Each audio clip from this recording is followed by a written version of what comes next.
பாடத்தினுடைய நிலைமையே என்னன்னா, ஏதோ ரோட்ல ஒரு செடி நடுறோம், செடி நட்டுட்டோம் வந்துடுச்சுன்னு நினைக்க முடியாது, போற ஆடு மாடு மேய்ஞ்சிட்டு போயிடும். அப்போ அந்த மாதிரி இந்த பாடம் கொடுக்கறதால நீங்க முழுமை அடைய மாட்டீங்க. இந்த கிளாஸும் இந்த சந்தேகங்களை தீர்க்கும் போது நீங்க முழுமை அடையறதுக்கு வழி இது. செடி நட்டா வேலி போடணுன்ற பாதுகாப்பு வைக்கணுன்ற மாதிரி இந்த கிளாஸ் இந்த பாடத்துக்கு ஒரு பாதுகாப்பா இருக்கும். உங்களை அந்த நினைவுலேருந்து மாற்றாம வச்சிருக்கோம். சாமி, நான் நினைச்சதெல்லாம் அடையணும். ஆமா, அதுக்கு நான் என்னதெல்லாம் பண்ணணும்? நான் கூட அப்படித்தான் நினைக்கிறேன். ஆனா ஒண்ணுமே பண்ண முடியலமா என்னால. மனுஷன் நினைச்சதுதான் முடிஞ்சதுன்னா கடவுளுக்கு வேலை இல்லாத கூடுமா? ஒரு மனிதன் இதைதான் அடையணும், இப்படித்தான் வாழணும்னு இறைவன் வகுத்து வச்சுட்டான். அந்த வட்டத்துக்குள்ளதான் நீ வாழ முடியுமே தவிர அந்த வட்டத்தை தாண்டி உன்னால உயிரோட வாழ முடியாது. உனக்கு ஆசை, இந்த ஊர் என் பேர்ல இருந்தா நல்லா இருக்குங்க, நான் ஆசைப்படுறேங்க அப்படின்னு. சரி, இந்த பொண்ணு ஆசைப்பட்டு இந்த போலி வாகத்தை இந்த பேர்ல எழுதிடலாம் அப்படின்னு எழுதிட்டா இது என்ன பண்ணும்? ஒரு ஊரை எழுதிட்டு இல்லை, கேட்டது இல்லை, எழுதியாச்சு இல்லை. சரி, போலி வாக்கம் போதுங்க, இங்க இருக்கிற ஜனங்கள்லாம் நான் மேய்ச்சிக்கு நல்லா இருப்பேன்னு சொல்லலாம். இல்லை இல்லைங்க, இது பார்த்தா சத்திரம் கூட எதுனா நல்லா இருப்போம். இந்தியாவையே ஒரு மனித மேல எழுதுன்னா அமெரிக்காவையும் எழுதுன்னுவான்.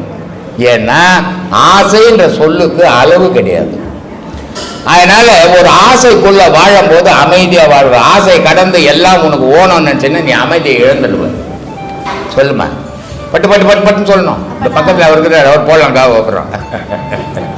அப்போ இந்த மனிதர்களுக்கு மட்டும் பொன் மண் பணத்து மேல ஆசை போதவே மாட்டேங்குது. போவாது, எனக்கும் சரி போவாதுமா.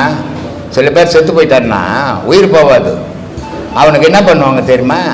காசை ஏய்ச்சி வாயில ஊற்றிடுவாங்க, தங்கத்தை ஏய்ச்சி வாயில ஊற்றுவாங்க. ஏன்னா இவன் அந்த உலகத்து மேல அவ்வளோ ஆசை. இவன் எங்க கடவுளாண்ட போறது? இங்கேயே நாயும் பேயுமா தான் தெரிவான். மனுஷனுடைய பிறப்பை பத்தி சொல்ற கேட்டுக்கோ. மனிதன், எந்த ஒரு மனிதன் அவனுடைய உயிரை நினைக்காம வாழறானோ அவன் கண்ணெதிர இருக்கிற மிருகமாக கூட அடுத்த பிறவியில் போயிடுவான். எவன் ஒருத்தன் தன்னுடைய உடலை மறந்து உயிரோட உறவாடுறானோ அவன் 100 வாட்டி போனாலும் மனிதனாவே பிறப்பான். அதனாலதான் இவ்வளவு கத்துங்கிற, நீ பெரிய மகான் ஆவாத, பெரிய ஞானி ஆவாத, 10 வாட்டி போறதால மனுஷனா பிறக்க கத்துக்கடா அப்படின்ட்டு. அதனால இந்த ஆசைன்றது எது மேல இருக்கணும்னா பொன் பொருள் மேல இருக்கக்கூடாது, உன் உயிர் மேல இருக்கணும். உன் உயிர் மேல இருந்தால் அது தவறில்லை. பொன் பொருள் மேல போச்சுன்னா பொறாமையும் வேதனையும் வந்து சேர்ந்துடும். நீ எதை நினைக்கிறியோ அது கிடைச்சதுன்னா உன் மனசு சந்தோஷப்பட்டுடும். நீ எதை நினைக்கிறியோ அது கிடைக்கலன்னா நீ துக்கப்படுவ. அப்போ உன் சந்தோஷத்துக்கும் துக்கத்துக்கும் எது காரணமாகுது? உன் நினைப்பு காரணமாகுது. அந்த நினைப்பை உன் மேல செலுத்தினா துக்கமும் இல்லை, அந்த சந்தோஷமும் இல்லை. இந்த பாடத்தினுடைய வலிமையை என்ன தெரியுமா? துக்கமும் வராது, சந்தோஷமும் வராது. அதுதான் இந்த பாடத்தினுடைய வலிமை. அதனால்தான் இவ்வளவு கத்தின்னு கிடக்குறேன். இது இவ்வளவு 30 வருஷமா. நீ எவ்வளவு பெரிய கோடீஸ்வரன் இருந்தாலும் துக்கம் வந்து சேர்ந்துடும், எவ்வளவு பெரிய பிச்சைக்காரன் இருந்தாலும் துக்கம் வந்துடும், எவ்வளவு பெரிய போஸ்டிங்ல இருந்தாலும் துக்கம் வந்துடும். இந்த மாதிரி ஜட்ஜி கிட்ட இருந்து வந்துக்கிறாங்க. ராமகிருஷ்ண பரமஹம்சர் ஒரு ஜட்ஜியை பத்தி சொல்றாரு. ஒருத்தர் படிச்சாரு. அவர் படிச்ச உடனே சொல்றாரு, நான் படிச்சுட்டேங்க அப்படின்றாரு. சரி, படிச்சு முடிச்ச உடனே வக்கீல் வேலைக்கு போடுறாரு. அடே, நான் படிப்ப உடனே வீணாக்கலுங்க, வக்கீல் ஆயிட்டங்க அப்படின்றாரு. வக்கீல் ஆகிட்டார், ரொம்ப சந்தோஷத்துல வாழறாரு. வக்கீல் இருந்து ஜட்ஜி போஸ்டிங் கிடைச்சது. நானும் எல்லாரும் அடிக்காதுங்க, நான் ஜட்ஜிங்கன்றாரு. வயசாகி போச்சு, ரிட்டையர்ட் ஆனாரு. ஐயோ எதுவுமே இல்லையன்றாரு. எதுவுமே இருக்காது. ஒரு மனிதனுடைய வாழ்க்கை குறிப்பிட்ட காலம் வரைக்கும் தான். எல்லா ஆட்டம் பாட்டம் எல்லாம் குறிப்பிட்ட காலம் தான்னா நீ ஒன்றுக்கு உதவாத மண்ணு மாதிரி ஆயிடுவ. இதுதான் வாழ்க்கை. சொல்லு. உயிர் தான் கடவுள்னு சொல்றீங்க. ஆமாமா. அந்த காலத்துலயும் சரி, உயிரை கொடுக்கிற ஒரு பொருளை தான் நம்ம கடவுள்னு நினைச்சோம். அதனாலதான் ஆண்குறியான லிங்கத்தை நம்ம வழிபடுறோம். அது இப்போ ஒரு பக்கம் அது நம்ம கடவுளா நினைச்சு வழிபட்டு இருக்கோம். ஆண்குறியான லிங்கத்தை மட்டும் வழிபடலாமா? தப்பா சொல்லின்னு பார். உலகம் ஒண்ணு உயங்கணும், கடவுள்னு ஒண்ணு போகணும் அப்படின்னா செக்ஸ். அது என்ன செக்ஸ்? லிங்கம் என்ற கீழே இருக்கிற ஆவுடையார் பெண், மேல இருக்கிற லிங்கம். இது ரெண்டும் இணைஞ்சாதான் இறைவன், இது ரெண்டும் இணைஞ்சாதான் இன்பம். ஆணு பெண்ணு வெளி உலகத்தில் இணைஞ்சா சிற்றின்பம், ஆணு பெண்ணு உடலுக்குள்ளவே ஒரு உடலுக்குள்ளவே இணைஞ்சால் பேரின்பம். ஒரு மனித உடலுக்குள்ள கீழே சக்தி இருக்கிறான், ஒரு மனித உடலுக்குள்ள மேல சிவம் இருக்கிறான். இந்த ரெண்டு பேர் இணைஞ்சால் அது பேரின்பம். உலகத்தில் வெளி உலகத்தில் ஒரு ஆணும் பெண்ணும் இணைஞ்சால் அது சிற்றின்பம். சிற்றின்பம் நிலையற்றது, பேரின்பம் நிலையானதுமா. அகஸ்தியர் சொல்றார், சாமி எப்படி கும்பிடணும் அப்படின்றார். சாப்பிடும்போது கும்பிடு. சரிப்பா, சாப்பிடும்போது கும்பிட்டு அப்புறம் எப்போ கும்பிடணும்? படுக்கும்போது கும்பிடு. சரி, படுக்கும்போது கும்பிட்டு அப்புறம் என்ன பண்ண? பொண்டாட்டி கிட்ட படுக்கும்போதும் கும்பிடுன்றார். ஏன்னா சாமின்னா விந்துடான்றார். சாமின்னா இது விந்து. நான் ஏற்கனவே சொன்னேன்ல, கண்ணில் விந்து இல்லைன்னா உயிர் போயிடும். உயிர் போகிற நேரத்தில் ஆண்குறி பெண்குறியில் விந்து வெளியேறிடும். வெளியேறி போச்சுன்னா டாக்டர் தூக்கி பார்த்துட்டு துபாய் தூக்கி போட்டு இருந்தோம். அப்போ விந்து விட்டவன் வந்து ஆமாம், போச்சுன்னா ஊத வேண்டியதுதான், வேற ஒன்றும் பண்ண முடியாது. அதனால சொல்றாரு, உண்ணும் போதும் உறங்கும் போதும் உயிரெழுத்தே உயிரே வாங்கும். உயிரெழுத்துன்னா என்ன சாமி? உயிரெழுத்துன்னா ஆ, உயிரெழுத்து. அப்போ ஆ எங்க இருக்குது? இடுப்புல இருக்குது மனுஷனுக்கு. ஊ எங்க இருக்குது? உச்சியில் இருக்குது. மா எங்க இருக்குது? வயிற்றுல இருக்குது. இதனால தானே நான் ஏற்கனவே சொல்லியிருக்கிறேன், 5 தத்துவம். என்னென்ன தத்துவம்? நீர், நெருப்பு, ஆகாயம், பூமி, பஞ்சபூதங்கள் சேர்ந்தது நம்ம. பஞ்சபூதங்கள் நமக்குள்ள என்னவா இருக்குது இல்லையா? ஓம். ஓம்னா உயிர். அந்த உயிராகப்பட்டது எங்க இருக்குன்னா இடுப்புல இருக்குது. இடுப்புல எப்படி இருக்குது? 2 புட்டங்கள் இணையத்துல முதுகு தண்டுனுடைய கடைசி பகுதியில் இருக்குது. அதான் குண்டலினி இல்லையா? அப்போ அதுக்கு பேர் ஆ. அப்போ அது ஓம். அப்போ ஓம் விட்டுடு. அடுத்தது மண்ணு. நான் ஆண் பெண் குறியீரன். அது நான் அதுக்கு பிரம்மா கடவுள். உயிர்னா அம்பாள் கடவுள் இல்லையா? அடுத்தது மா. அதானே நமச்சிவாயா. எண்ணி பாருங்க, எழுதி பாருங்க. நமச்சிவாயா அப்படின்னு சொல்லின்னு போறீங்க கோயில்ல. ஒரு நமச்சிவாயான்னு சொன்னா அதுக்கு உயிர் கிடையாது. ஓம் நமச்சிவாயா நீங்க, ஓம் நமோ நாராயணா நீங்க, ஓம் சக்தின்னு நீங்க. அந்த ஓவை இணைக்கும் போது தான் அங்க உயிர் வருது. அந்த வெறும் 5 பொருளை சொன்னீங்களா அதுக்கு உயிர் கிடையாது. அப்போ தொப்புள் என்னவாகுதுன்னா தண்ணி ஆகுது. தண்ணி என்னவாகுதுன்னா மாவாகுது. மான்னா மகாரம் தண்ணி. நான்னா ஆண் பெண் குறியிருந்து. ஓம்னா பிரணவம் இல்லையா? சி அடுத்தது நெருப்பு ஆகுது. வா அதுக்கு அடுத்தது காத்தா இருக்குது. யா அதுக்கு அடுத்தது ஆகாயமாகுது. அப்போ நான் மா சி வா யா. நமச்சிவாயா எங்க இருக்குதானா உடல் தம்பு இல்லையா? இதையெல்லாம் புரியாம ஞானம் வராது. ஒருத்தர் போன் பண்றாரு வேலூர்ல இருந்து, சாமி 8-2 என்ன சாமி? ஒரு 10,000 ரூபாய் எடுத்துன்னு வாப்பா சொல்றேன். அப்ப கூட அதுக்கு மட்டும்தான் சொல்லுவேன், வேற எதுவும் கேட்கணும். இன்னும் என்ன கேட்கணும்? இன்னும் 10,000 கேட்பேன். எங்க உபதேசம் வேணும்? காகப்ப சுண்டர் அங்க போய் கேட்கறேன், தெரியாதுன்றாங்க. அப்போ இந்த மகான்கள் எவ்வளோ அருமையாக வகுத்து வச்சுக்கிறான், எவ்வளோ அருமையாக சொல்லிடுறான். உயிர் மெய் எழுத்து என்ன சொல்லிக்கிறான்? உயிர் மெய் எழுத்து. அப்போ உயிர் என்றது ஓமு, மெய் என்றது மா. இந்த உயிரும் மெய்யும் சேர்ந்து தான் உலகை இயக்கும் இல்லையா? அப்படித்தானே சாமி? அப்படியே எப்படிமா அப்படின்னு சொல்லு. அந்த மாதிரி உடலுன்ற உயிரும் மெய்யும் சேர்ந்து தான் உலகத்தில் இயக்கும். உயிர் பிரிஞ்சதுன்னா மெய்யுக்கு வேலை விழுந்துடும். உயிர் வந்து ஒன்றுவது அப்படிதான் எப்படி அப்படின்னு கேட்குறானே, அதான் அந்த மாதிரி இருக்குதும்மா.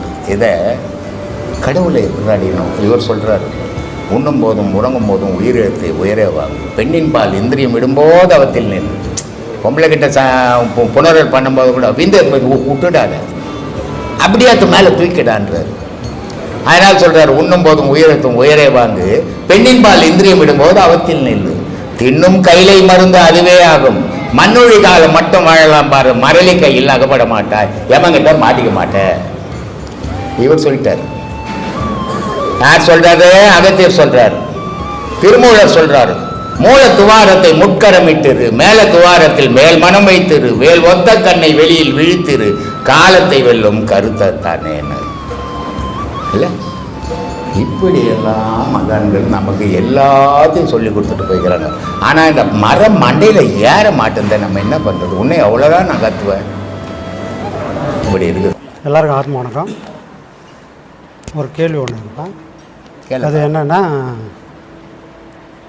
யோகத்தின் மூலிமா ஞானத்தை அடைகிறாங்க, அவங்க ஞானிகள் இருக்காங்க. பக்தியின் மூலமாக ஞானத்தை அடைகிறாங்க. இவங்கெல்லாம் ஆரம்ப கட்டத்தில் ஏதோ வேறு பொருளை சொல்லிகிட்டு இருக்க மாதிரி இருக்குது. ஆனால் முடிவான நிலையில் என்ன பார்த்தோம்னா எல்லாரும் ஒரே பொருளை சொல்கிற மாதிரியே இருக்குது. இந்த எல்லாரும் ஒரே பொருளை சொல்லும்போது அவங்க எந்த நிலையில் இருக்காங்க? பயணம் என்னவோ ஸ்டார்ட் பண்ணும்போது வேறு இடமா இருக்குது, சேரும்போது ஒரு இடமா இருக்குது. அந்த சேர்ற இடம் எந்த இடமா இருக்குது?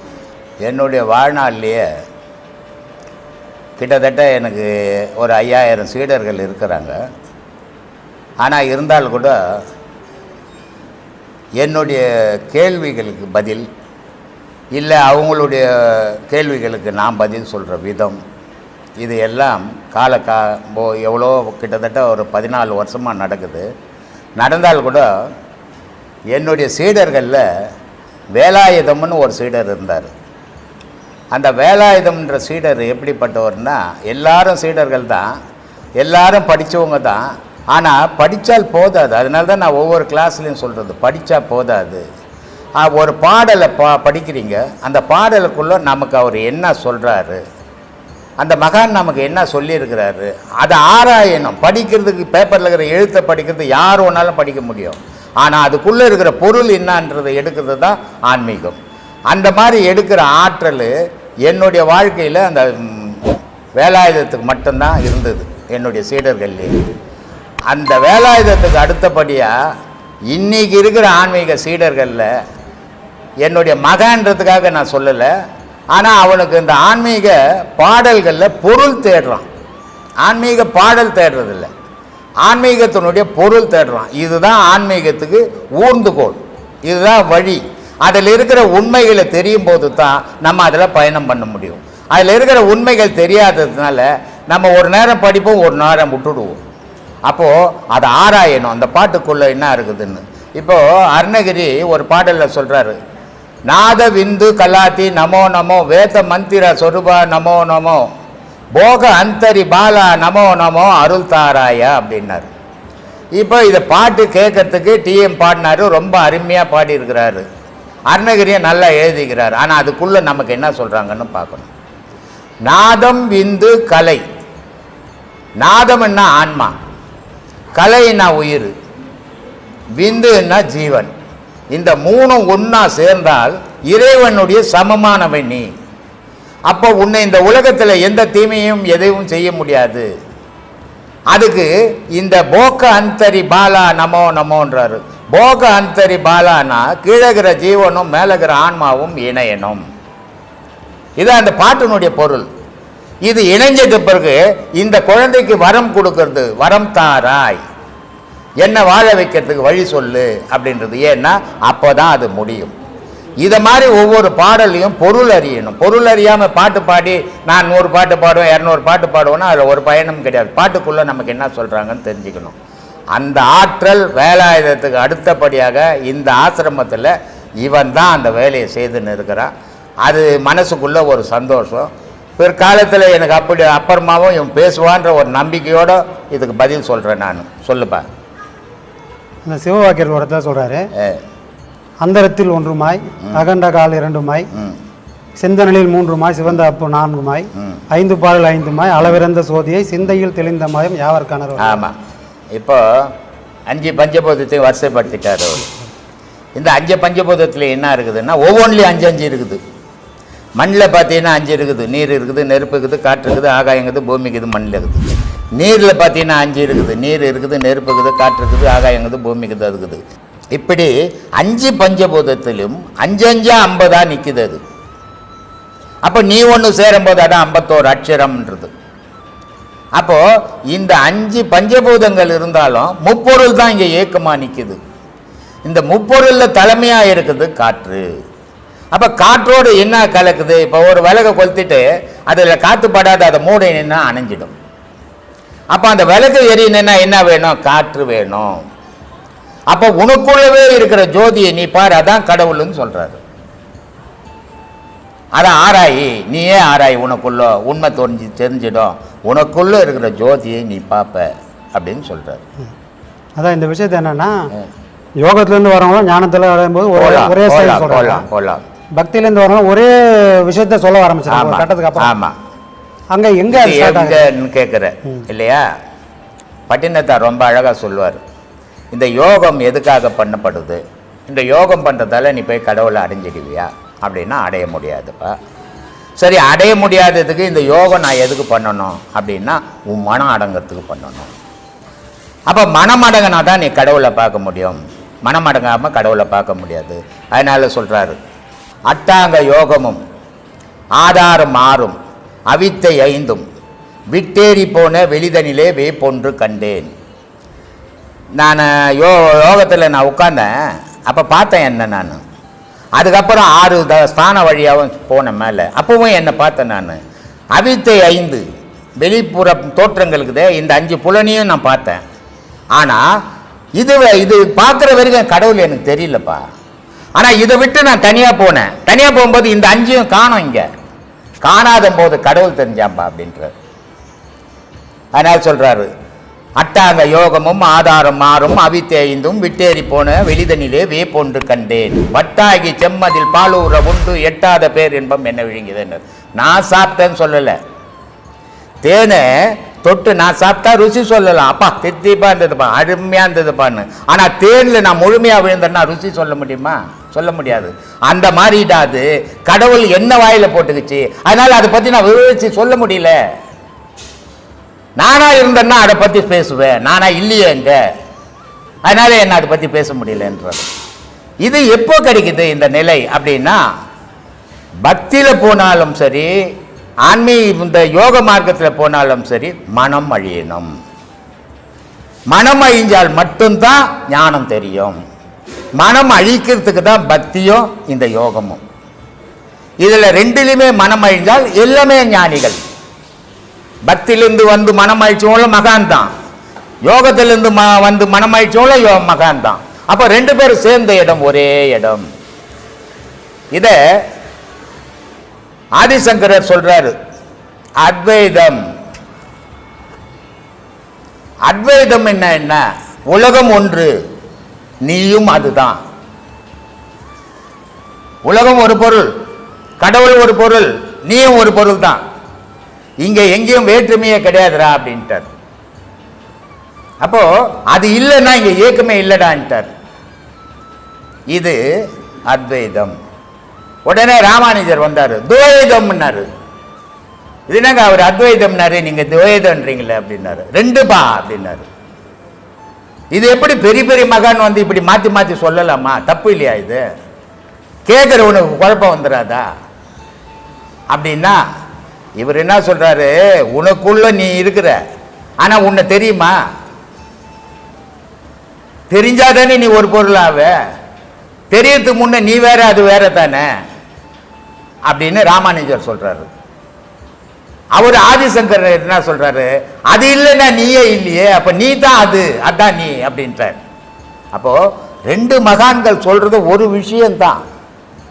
இப்போ மனிதன் ஒரு இனம் இருக்குது, தெய்வம்னு ஒரு பொருள் இருக்குது. இந்த மனித இனம் தெய்வத்தை தேடும் போது துவைதமாய் போச்சு. என்னது? மனித தெய்வத்தை தேடும் போது துவைதமாச்சு. மனித தெய்வத்தை தேடி அடைஞ்ச போது அத்வைதமாய் போச்சு. 2 பொருளும் ஒரே பொருள்.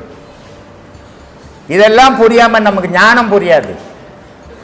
கடவுள்னா என்னன்னு தெரியாது. சும்மா கடவுள்னா கத்திரிக்காய் கட்டில கத்துற மாதிரி கத்தத்துல கடவுள் வராது. உன்னையே நீ இரவும் பகலும் ஆராய்ச்சி பண்ணிக்கணும். உன்னையும் அவனையும் ஆராய்ஞ்சி ஆராய்ஞ்சி தெளிஞ்சு நிக்கணும். ஏதோ கோயிலுக்கு போந்தால் நான் ஆன்மீகன்னு சொல்லிடக்கூடாது. சொல்லின்னு இருக்கிறாங்க, நீங்க சொல்லிட்டு போட்டோம். மகான் என்றவன் சும்மா சாதாரணமானவன் கிடையாது. மகானாகிறவன் யாரா இருப்பான்? இன்ப துன்பங்களை இழந்தவனா இருப்பான். அவன் தான் மகானா இருக்க முடியும். இந்த எல்லாம் வேணும் அப்படின்ற மகானா ஆகவே முடியாது எந்த காலத்திலையும். அப்போ இந்த தெய்வ விஷயத்தை உனக்குள்ளே ஆராய்ஞ்சு ஆராய்ஞ்சு தெளிஞ்சு நீ நின்னால் நீ ஞானி மகான். சொல்லுப்பா. இன்னொரு கேள்வி என்னப்பா, எல்லாரும் யாரை கேட்டாலும் நான் வந்து இந்த மதம்னு சொல்ல முடியும் சொல்கிறாங்க. எல்லாரும் நான் இந்த மதத்துக்காரன் அப்படி சொல்கிறாங்க. சரி. ஆனால் ஒருத்தர் சொல்கிறாரு, சச்சமய பேதம் எல்லாம் தான் வகுத்து பின்னும் ஒரு உட்சமயம் உண்டு என்று உரைத்தனையே பூரணமே. ஆமாம். இப்போ சமயம்லாம் ஒன்றுமே இல்லைப்பா, அதை தாண்டி பார்ப்பான்றாங்க. அது என்ன சொல்கிறாங்க? அது எத்தனை இதில் சொல்லியிருக்கிறேன் நான். எப்போ மனிதன்ற ஒரு மதத்தை பிடிச்சிக்கிறான்னு அவன் கடவுள்ன்றதுக்கு வேலை கிடையாதுங்க. அவன் வழிபாடு மத வழிபாடு. அது இந்து மதமாக இருக்கட்டும், கிறிஸ்துவ மதமாக இருக்கட்டும், முஸ்லீம் மதமாக இருக்கட்டும், ஜெயின மதமாக இருக்கட்டும், புத்த மதமாக இருக்கட்டும். எப்போ நான் இந்துங்க, நான் முஸ்லீமுங்க, நான் கிறிஸ்துவங்க அப்படின்றானோ அது மத வழிபாடு. அது எல்லா மனுஷனாலையும் பண்ண முடியும். ஆனால் தெய்வ வழிபாடுன்றது மத வழிபாட்டை கடந்தது. அது எல்லாராலையும் பண்ண முடியாது. அப்போ தெய்வ வழிபாடை பண்றவன் தான் ஞானி, மத வழிபாடை பண்றவன் அஞ்ஞானி. ஏன்னா மதம் எந்த கட்டுப்பாட்டை விதிக்குதோ நீ அதுக்குள்ள தான் நிற்க முடியும். கடவுளை வழிபட்டவனுக்கு கட்டுப்பாடுன்றதே கிடையாது, இரவு பகல்ன்றதே கிடையாது. அப்புறம் எங்கடா மதம்ங்க? மதம்ன்றவன் மனிதன் வகுத்தது, கடவுள்ன்றது கடவுளே வகுத்தது. அதனால கடவுளை வழிபடுறவனுக்கு எந்த மதமும் கிடையாது, ஜாதியும் கிடையாது, இனமும் கிடையாது, குலமும் கிடையாது, கோத்திரமும் கிடையாது, பணக்காரன் கிடையாது, ஏழை கிடையாது. மதத்துக்குள்ள சில பணக்காரர்களுக்கு ஒரு மாதிரியாகவும் ஏழைகளுக்கு ஒரு மாதிரியாகவும் வழிபடும். அது மத வழிபாடு. ஆனால் தெய்வ வழிபாட்டில் வேற்றுமை இல்லாதது. ஏன்னா அவன் மத வழிபாடுன்றவன் மனுஷனுக்கு உடலை வச்சு பண்ணுறது, தெய்வ வழிபாடுன்றது ஆன்மாவை வச்சு பண்ணுறது. ஆன்மாவுக்கு வேற்றுமை எல்லாமே எதையுமே ஒரு நாள் நினச்ச உடனே நடந்துடாது.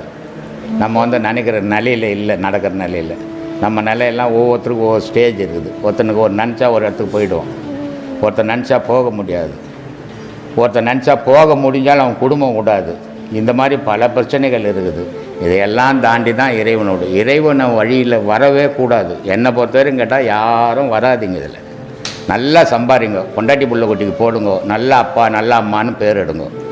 கடவுள் வழிபாடே வேணாம். போட்டுட்டு அவங்க கடைசியில் உதைக்கும் போது தான் தெரியும் பிள்ளைங்க சொத்தெல்லாம் பிடிங்கன்னு பிளாட்பாட்டில் விடுவாங்க நம்மளை ஒரு நாளைக்கு. அப்போ கடவுள் கூட நம்மளை காப்பாற்ற மாட்டான். அதனால் நல்லா இருக்கும்போதே கடவுளை பிடிங்க, எல்லாம் செய்யுங்க. பிள்ளைய காப்பாற்று, பொண்ணை காப்பாற்று, பொண்டாட்டியை காப்பாற்று. ஆனால் கடவுளை மறந்துடாத. கடவுளை நீ மறந்தேன்னா அவன் உன்னை மறந்தானே நீ இருக்க மாட்டேங்க. அதை ஞாபகம் வச்சு நடந்துக்குங்க. கடவுள் எங்கே வெளிவாகுது? கடவுள் எப்போது பேசிக்குதா? கடவுள் கோயில் கட்டிக்கின்னுக்குதா? சொல்லு. கடவுள் எந்த வசதியாக துணி கட்டின்னுக்குதா? எங்கேயாவது சிலை செய்து எனக்காக அதுக்காக வச்சுன்னுக்குதா? ஒன்றும் கிடையாது. எல்லாம் மனுஷன் செய்துங்கிறான். ஏன் செய்கிறான்? மனுஷனுக்குள்ளவே கடவுள் இருந்து தனக்காகவே தண்ணியே செய்துக்கு வைக்குது. இது அறியாமையில் இருக்கிறான் மனுஷன். இதை தான் சொல்லிங்கிறேன், கடவுள் உனக்குள்ளே இருக்கிறாரா, உன்னை தேடுறாப்பான்னு வைக்கிறோம். ஆனால் நம்மளை வாழ வச்சுக்கின்னு நம்மளை ஏக்கிக்கினுங்கிற கடவுள் மேலே பற்றே இல்லை. நம்ம பொண்ணு மேலே பற்று, பொண்டாட்டி மேலே பற்று, பேரை மேலே பற்று, பேத்தி மேலே பற்று, சொத்து மேலே பற்று. பிறந்து ஒரு ஹவரில் இறந்து போகுது. தாயாலையும் காப்பாற்ற முடியல, பெத்த தாயாலையும் காப்பாற்ற முடியல, தகப்பனாலையும் காப்பாற்ற முடியல. 40 வயசு ஆகி போச்சு, உடம்பு சரியில்லை, புள்ள பொண்டாட்டி எல்லாம் தூக்கின்னு ஆஸ்பத்திரிக்கு ஓடுறான், காப்பாற்ற முடியல. ஏன்?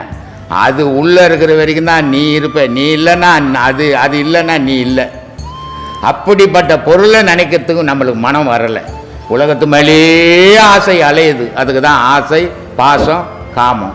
இந்த 3 மனுஷங்கிட்ட அதிகமாக இருக்கிறவரையும் கடவுள் கண்ணுக்கே படமாட்டான். அது அறியவும் முடியாத விஷயம். அது 3 அடங்கடங்க, மனம் அடங்கடங்க, புலனடங்க கடவுளுடைய காட்சி கிடைக்கும். இதுதான் இதில் இருக்கிற விஷயம். பார்க்கலாமா? யார் பார்க்க முடியாதுன்னு சொன்னது? நான் என்ன சொன்னேன்? ஆமாம். அப்போ இதெல்லாம் அடங்கணும். எல்லாரும் இல்வாழ்க்கையில் எனக்கு எத்தனை பசங்க தெரியுமா? 3 பசங்க, ஒரு பொண்ணு, 2 பையன். எத்தனை பேரம் பைத்தமா? 6 பேர். இவ்வளோ வச்சுக்கின்னு தான் இதை அடைஞ்சேன். எப்படி? மனம் கட்டுப்பாட்டில் நிற்கணும். மனம் கட்டுப்பாட்டில் நிற்காத நீ எதையுமே அடைய முடியாது. எதுவுமே நீ கல்யாணம் எல்லாருமே இல்லை, துறவரத்துலேயே இருந்தால் கூட அடைய முடியாது. நீ எங்கே இருந்தாலும் உன் நினைப்பெல்லாம் அது மேலேயே நிற்கணும்.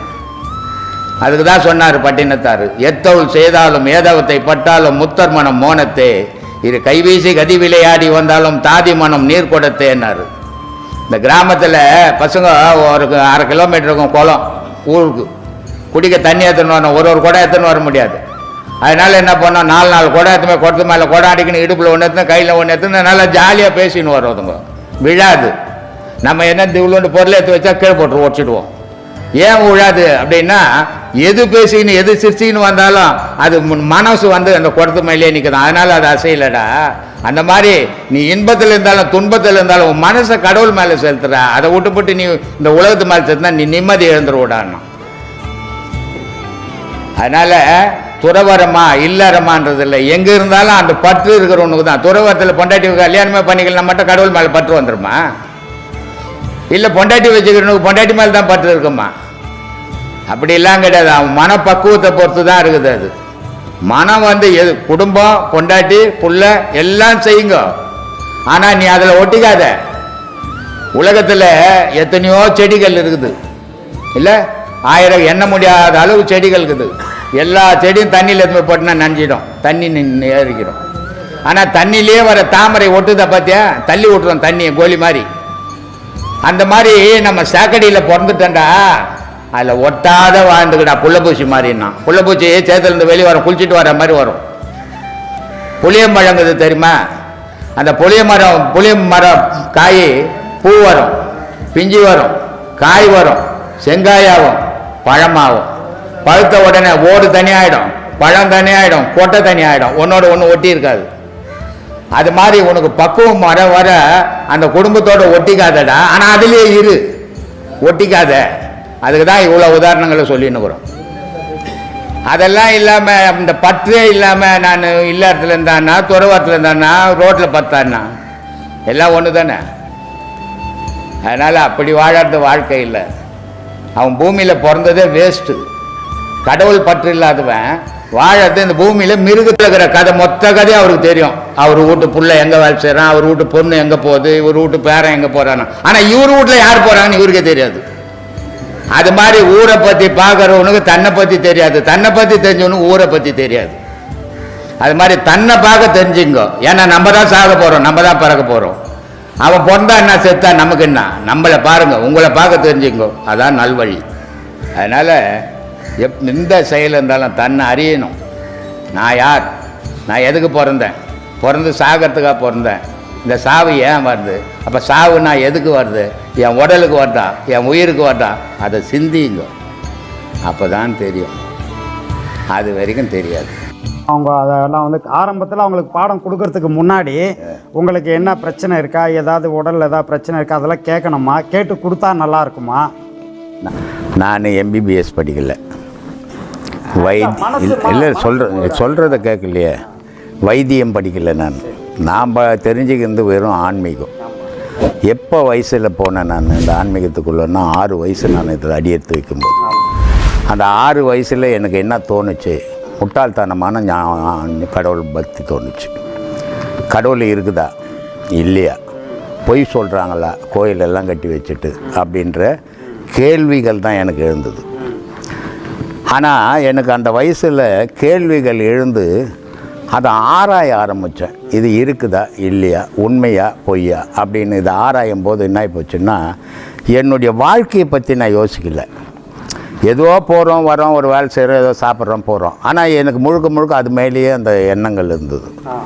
இதை ஆராய்ஞ்சி அது இருக்குதா இல்லையான்றதை ஊர்ஜிதப்படுத்திக்கினேன், இருக்குது அப்படின்ட்டு.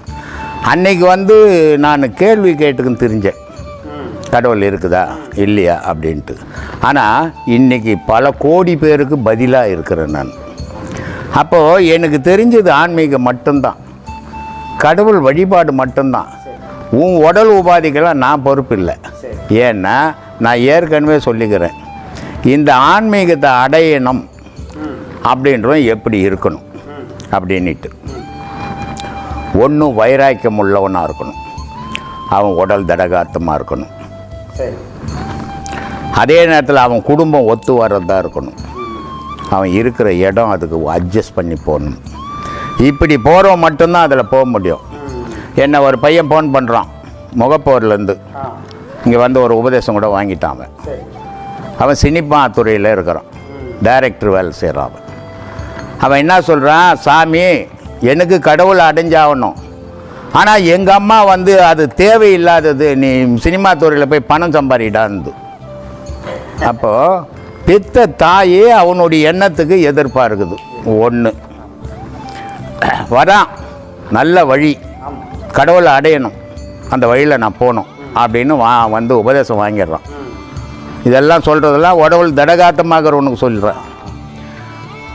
வீட்டுக்கு போகிறான், பொண்டாட்டி கட்டை எடுக்குது. கடவுளை தேடி போகிறவனுக்கு என்னை ஏன்டா தேடிக்கின்னு வந்த? அப்போ நான் தேவையில்லையே. இப்போ நான் வந்துட்டு பிறகு என்னை தேடு, கடவுளை விடுந்து. அவன் ஃபோன் பண்ணுறான் எனக்கு, சாமி என் பொண்டாட்டி அடிக்குது கல் எடுத்து கட்டையெடுத்து. நான் பொண்டாட்டிக்கிட்ட கூட உண்மையை சொல்ல முடியல என்னால் அப்படின்னு ஒருத்தன் சொல்கிறான். ஒரு குழந்தை குட்டிக்கிற மதுரையிலேருந்து வந்தான், உபதேசம்லாம் வாங்கினான். போயிட்டான் வீட்டுக்கு. போய் அவன் முழுமையாக தியானம் பண்ணுறான். அவன் பொண்ணு எனக்கு ஃபோன் பண்ணுது, சாமி எங்கள் அப்பா எல்லாருக்கிட்டும் சோசியலாக பேசின்னு பாரு, உங்கள்கிட்ட வந்ததுலேருந்து அவர் உள்ளவே உட்காந்துங்கிறார், வெளியே வரல அப்படின்ட்டு உட்காந்துங்கிறார். நான் சொன்னேன், பூஜை ரூமில் தானம்மா உட்காந்துங்கிறார், சாராய கடையில் உட்காந்து இல்லை அப்படின்னு. அப்புறம் மறுமாதம் என்ன பண்ணார், அவர் குடும்பத்தையே இட்டுக்கு நீங்கள் ஆசிரமத்துக்கு வந்தார், இங்கே என்ன நடக்குது பாரு, நான் ஓடி போடுவேன்னு நினச்சிக்காதுன்னு. நான் போனவர் அவள் தான் வரல.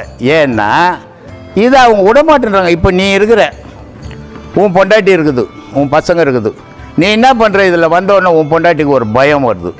ஆஹா, இந்த ஆள் சம்பாதிச்சு 10 பைசா எடுக்காது நம்ம கையில் கொடுப்பான், இப்போ இதில் போய் பூந்துட்டான், இனி நம்ம கையில் துட்டு வராது, இவன் அந்த பக்கம் விடக்கூடாது, நம்ம பக்கம் பிடிச்சி போடணுன்ட்டு டெய்லி சண்டை. ஒரு நாள் 2 நாள் நீ சொல்லி பார்க்குற, மாதம் ஃபுல்லாக சண்டையாச்சுன்னா நீ என்ன பண்ணுவ, இவகிட்ட எதுக்கு இவ தாலி கட்டி போட்டோம் கர்மம், இவகிட்ட எதுக்கு இவ்வளோ மல்லு கட்டி கிடக்கணும், அதை விட்டுடுவோம், இவகிட்டவே இருந்துடுவோம் அப்படின்னு கெட்டு போகுது. இப்போ போய் நான் உன் பொண்டாட்டியை சரி பண்ண முடியுமா? வானாமா சண்டை போடாதுமா அவர்கிட்ட சொல்ல முடியுமா? ஓ போயா போயா கழுவா, என் வாழ்க்கை இருக்குதா தெரியும்னுவா இல்லையா? இப்படி எல்லாம் கெட்டுக்கினுக்குது. ஏன் சொல்கிறேன்னா, இந்த ஞானம்ன்றது ஒரு வகை, இப்போ ஒரே வகையான வழி இது, இதுக்கு பல வகையான வழி கிடையாது. உலக வாழ்க்கையில் அவன் பல வகையாக வாழறான்.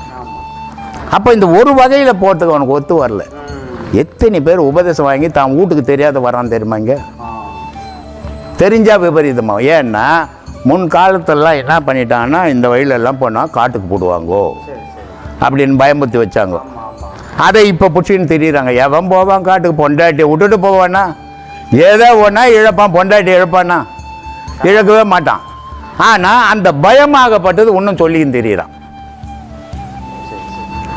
இதெல்லாம் பண்ண உடனே இவன் உடல்நிலை நோயை இவன், ஏன்னா சாதாரணமாக நடமாடிக்கின்னு ஏதோ 4 ரூபாய் சம்பாரிச்சின்னு போகிறது வேறு வழி. இது அங்கே 60 ஆடணும். இப்படி ஆடும்போது அவனுடைய உடல் பலம் அதுக்கு ஒத்துழைக்காத போது அவனால் முடியல. இதுக்கெல்லாம் நீ என்ன வைத்தியம் பண்ணு சொல்லு, நான் பண்ணுறேன். அதுக்கு தான் இங்கே நான் 2 பேர் ஃபோன் பண்ணியே கேட்டாங்க, எங்களால் உட்கார முடியல, காலில் எனக்கு மறுத்து போச்சு, கால் வலிக்குது, 1 மணி நேரம் என்னால் உட்காந்து பாடம் பண்ணுறதுக்கு முடியல. இப்போ ஆரம்பத்தில் அப்படி தான் இருக்கா, நீ தொடர்ந்து உட்காரும்போது அது சரியாயிடும்னா, இல்லை சாமி நான் கிட்டத்தட்ட 4 மாதமாக தொடர்ந்து இதே தான், எனக்கு 5 நிமிஷம் மேலே என்னால் உட்கார. இதை தான் நான் உனக்கு ஆரம்பத்திலே சொன்னேன். கடவுள் ஊனமற்றவனுக்கு கடவுள் வழியில் குணம் போவாது, உடம்பு மேலே தான் போவோன்னு சொன்னேன். இல்லை, நான் சொல்கிறத கேளு, போவோன்னு சொன்னேன்ல. இதுதான் காரணம். ஏன்னா அவன் உட்கார்ந்த உடனே கால் நோவுது, அவன் கடவுளை மறந்துட்டான். கால் வலிக்குது, நான் உட்கார முடியலையே, நான் என்ன பண்ணுறது, பாடம் பண்ணணுமேனு யோசிச்சுன்னா கால் மேலேயே மனம் இருக்குது. இதை மறந்தான்னா கால் இருக்குதா கை இருக்குதான்னு தெரியாது அவனுக்கு. அவன் யோகத்தில் நிற்கிறான்னு அர்த்தம். இவன் உட்காரும் போதே கால் வலிக்குதே கை வலிக்குதேன்னு உட்கார்ந்தான்னா இவனுக்கு முழுக்க ஞாபகம் அது மேலே இருக்கும். அதுக்கு தான் சொன்னான் திருமூல, ஏய் உன் மனசு உன் உயிர் எங்கே இருக்குது தேமாடா, நீ எங்கே நினைக்கிறியோ அங்கே இருக்குதுடா அப்படின்னா. அதனால் சொன்னான், மண்மனம் எங்கு உண்டு வாய்வு அங்கு உண்டு, மண்மனம் எங்கு இல்லை வாய்வு அங்கு இல்லை, மண்மனத்துள்ளே மனோலயமாமே அப்படின்னா. நீ உன் கை கால் உலகத்தெல்லாம் மறந்துட்டு உன் மனசுக்குள்ளவே நீ இருந்தால் ஆனந்தமாக இருக்கலாம். நீ கை மேலே கால் மேலே உலகத்து மேலே நினச்சின்னா உன் ஆனந்தம் போயிடண்டான்ட்டான். அதனால தான் நான் எல்லாருக்கும் சொல்லிடுது, இது கடவுளுக்கு மட்டும்தான் வழிகாட்ட முடியும், வைத்தியம் நான் இல்லை. ஒருத்தன் சொல்லுவான், சாமி என் பொண்டாட்டி ஓடி போயிடுச்சு சாமி, இதில் வந்தான்னு என் பொண்டாட்டி வந்துடுவாரா சாமி? ஏன்னா மானம் என்ன இல்லையாடா உனக்கு என்ன ஒருத்தன்? கரூர்லேருந்து ஒருத்தன் ஃபோன் பண்ணுறான், அழுதுக்கு என்ன பண்ணுறான்? சரி ஏதோ குடும்ப கஷ்டம் பழுக்குதுன்னு பார்த்தேன் நான். அவன் சொல்கிறேன், என் பொண்டாட்டி போயிடுச்சு சாமி, என்னால் அவளை விட்டுட்டு இருக்க முடியல சாமி. எத்தனை வருஷம்டாச்சு? 3. ஏன்டா வழக்கமே இல்லையாடா உனக்கு அப்படின்னு. இதுக்கெல்லாமா நான் பொறுப்பு? எதை கேட்கணும் எதை கேட்கணும் இல்லை, அவனுக்கு ஒன்றும் தெரியல. சாமியார் கச்சாரு எத்தியோ ஒன்று கேளு. எனக்கு வேலை இல்லை, வெட்டி இல்லை, என் பொண்ணுக்கு புள்ள கிடைக்கல, மாப்பிள்ளை கிடைக்கல, வீடு கட்டலை, என் பொண்டாட்டி ஓடிச்சு, என் புருஷன் ஓடி போட்டா, இதுக்கெல்லாம் நான் இல்லை ஆள். அதெல்லாம் நீ பார்த்துக்கோ. நான் ஏற்கனவே சொல்லிக்கிறேன், உடல் விஷயத்தை வைத்தியர்கிட்ட போய் பார்த்துக்கோ, கடவுள் விஷயத்தை என்ன கேளு சொல்கிறேன். நல்லா இருக்காங்க திடகாத்திரமா. ஏன்பா திடகாத்தமாக்குறேன்னா அவனை உள்ள திடகாத்தமாக்குறது அர்த்தமா? இந்த அமாவாசை போனா தேன் கூண்டு பாரு எத்தனை பேர் இருக்கிறான் தெரியுமா? தேன் கூண்டு அமாவாசைக்கு முன்ன பார்த்தா தலை தலை தலை தலைன்னு இருக்கும். அந்த 15 நாள் அது வெளியே போய் பூ மகரந்தம் எடுக்க முடியாது, மொத்தம் குச்சி போட்டு காலி கூடு இருக்கும். அது மாதிரி மொத்தத்தை தானம் பண்ணிட்டு ஒரு கூடை வச்சுன்னு சுற்றின்னு இருக்கிறவன் எவ்வளோ பேர் இருக்கிறான். நல்லா உடம்பு நல்லா இல்லாத மட்டும் செய்யலைன்னு நினச்சிக்காது. உடல் நல்லா இருக்குது, நிறைய டைம் இருக்குது, மனம் இல்லாதவனுங்க கோடி கணக்கில் இருக்கிறாங்க. அது நம்ம அவங்களுக்கு என்ன யாருக்குமே நீ ஒன்றும் பண்ண முடியாது. இவங்க உடல் இருந்தாலும் என்ன பண்ணுவ? நீ வைத்தியரா? அவங்களுக்கு ரொம்ப ஐயா நீ வைத்தியரா? சரிப்பா, நீ ஒரு உடம்பு சரியில்லைப்பா, அவரை நல்லா ஆக்கி நீ உபதேசம் கொடுக்கணும்பா. நீ இட்டுன்னு போன 2 லட்ச ரூபா கொடுக்குறியா? பின்ன உனக்கு எதுக்கு இந்த வீணு வேலை? அவன் கேட்பான். ஒருத்தன் உட்காந்து டீ சாப்பிட்டுன்னு இருந்தான், ஒருத்தன் டீ சாப்பிட்டுக்கின்னு இருந்தான் உட்காந்துக்கின்னு. ஒருத்தன் வந்தான், சாமி எனக்கு வீசிங்கு, உங்களாண்ட வந்தா போயிடுமாண்ணா, இந்த பக்கமே வராதேன்னு. அதே வீசிங்க சரவணை வீசிங்கில் சுற்றிங்கிறாரு இப்போ இல்லையா? இது அவன் கேட்டுக்குன்னு அதுக்காகவே வரம் உண்டு, அவனை சேர்க்கவே கூடாது. கடவுளை தேடி வரவனுக்கு நீ கஷ்டப்படு, அவன் கூட தப்பு இல்லை. ஆனால் இது காரணத்துக்கு அந்த காரணத்துக்கு வரவனே இங்கே சேர்த்துக்கிறது வேஸ்ட்டு. அதனால தான் சொன்னான், பிழைப்பதற்கு வழி சொன்னால் கேட்க மாட்டான், பெண்டாட்டி மனங்குளிர பேசும் மாடுன்னு தான் சொன்னான். மாடு நான் மனுஷன் சொல்லல, இவன் மனுஷன் மாதிரி சுற்றிங்கிறான். இவன் சம்பாரிச்சின்னு போய் கிருஷ்ணமூர்த்தி எடுத்து போய் சாம்லா கிட்ட கொடுத்துட்டா சாம்லா சொல்கிற மாதிரி உலகத்தில் என் கனவா உன்ன மாதிரி கனவுனே இல்லையா? ஏன்னா மொத்தத்தையும் கொடுத்துட்டு நின்றுங்கிறான் பரதேசி மாதிரி. அதனால் அப்படி இருந்தால் நல்ல கனவன். நீ எவ்வளோ தான் போய் அவனுக்கு சொன்ன கூட அவன் கேட்க மாட்டான். அதனால சொல்கிறான், பிழைப்பதற்கு வழி சொன்னால் கேட்க மாட்டான், பெண்டாட்டி மனங்குளிர பேசும் மாடு. உன்ன மாதிரி கணவனே இல்லைன்னா அவன் உடம்பே அதுக்காக எடுத்தானான். பிழைப்பதற்கு வழி சொன்னால் கேட்க மாட்டானான். டேய் இது இல்லைடா உள்ளகுது, அது பிழைக்கணும், அதுக்கு வழி சொல்கிறேன் கேள்றேன்னா கேட்க மாட்டானான். அவன் சொல்கிறான், இப்படிப்பட்டவன் சேர்த்தால் தேட்டம் தேட்டம். அழப்பா இந்த மாதிரி சீடர்களை சேர்த்துக்காத, ஆசிரமத்துக்கு ஆபத்துன்றான். அவனே அப்பவே சொல்லிட்டான். சரி சரி, ஏன்னா அவனால் முடியாது, அவன் என்ன பண்ணுவான்? அதனால் வேஸ்ட்டு. சொல்ல வேண்டியது என் கடமை, செய்தா செய்யலாம் போடான்ட்டு போயின்னு இருப்பேன். நான் எவனை பற்றி நான் கவலைப்படுறதே கிடையாது. நான் ஏன் கவலை பண்ணணும்? அவனை பற்றி அவன் கவலை பண்ணணும். அவனே கவலை பண்ண நான் ஏன் கவலை பண்ணணும்? ஆனால் அவனுக்கு கண்ணில் கண்டது காட்சி, அவன் செய்யறது அவனுக்கு சரி போட்டுமே, நமக்கு என்ன போச்சு? நம்ம எங்கே இருக்கணுமோ அங்கே இருக்கணும், நம்மளை நம்பி வரவனுக்கு சொல்லி கொடுக்கணும், இதுதான் நம்ம வேலை. சரி, ரொம்ப சந்தோஷம் சாமி. முன்னெல்லாம் கடவுளுக்கு ஆடு மாடு கோழி இதையெல்லாம் நம்ம பலியிட்டு படையல் போட்டோம். சரி, இப்ப சுண்டல் கொழுக்கட்டை இதெல்லாம் வச்சு பண்றோமே. சரி, இது எந்த மாற்றம்? எதனால இப்படி? ஒரு மாற்றம் இல்லை, கவர்மெண்ட் மாற்றம். கோயிலாண்ட அந்த ஆடு வெட்டினா ஒன்று பிடிச்சி போய் உள்ள போட்டு வாங்கிப்போம். அப்போ யாரும் கேட்பாரு மேய்ப்பாரு இல்லை, ஆனால் ஆடு கோழி மாடு இதெல்லாம் கடவுள் கேட்டதே கிடையாது. இவன் ருசிக்காக கடவுள் பேர் சொல்லி வெட்டி சாப்பிட்டுங்கிறான்.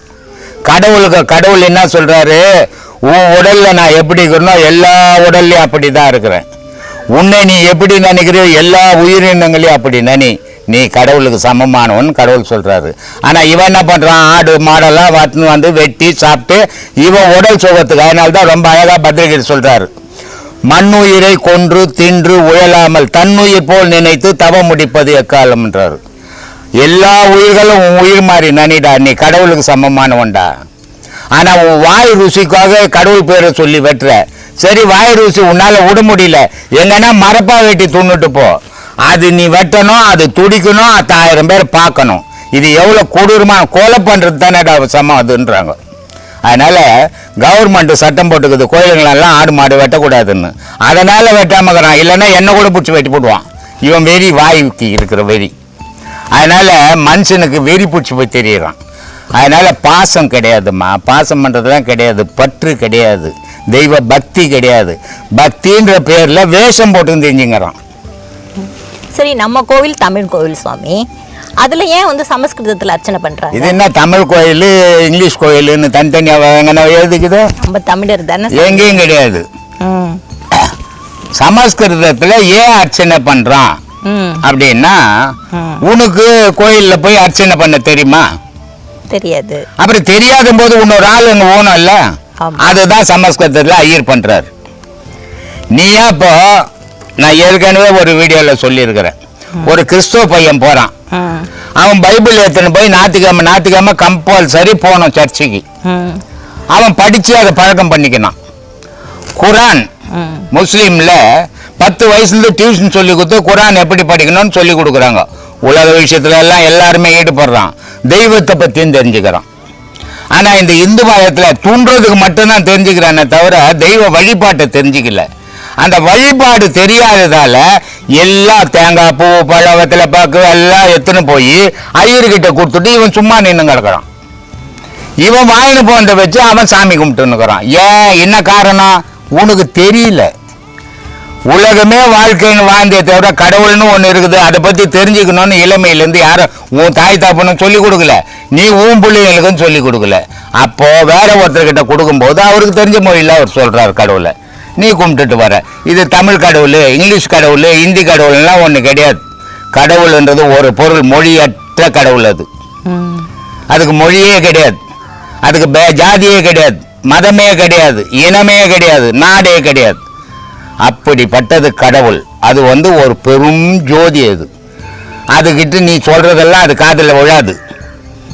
இதெல்லாம் மனுஷனுடைய திருப்திக்காக பண்ணினுங்கிற விஷயம். அதனால ஒவ்வொருத்தரும் இளமையிலே ஒரு சஷ்டி சொல்லி கொடுங்க, ஒரு கண்டர் அனுபூதி சொல்லி கொடுங்க, ஒரு அகவல் சொல்லி கொடுங்க. அப்போதானே குழந்தைங்க நேராக போய் சாமி கும்பிடும். உங்களுக்கே தெரியாதுன்னா உங்கள் குழந்தைங்களுக்கு எங்க தெரியுது?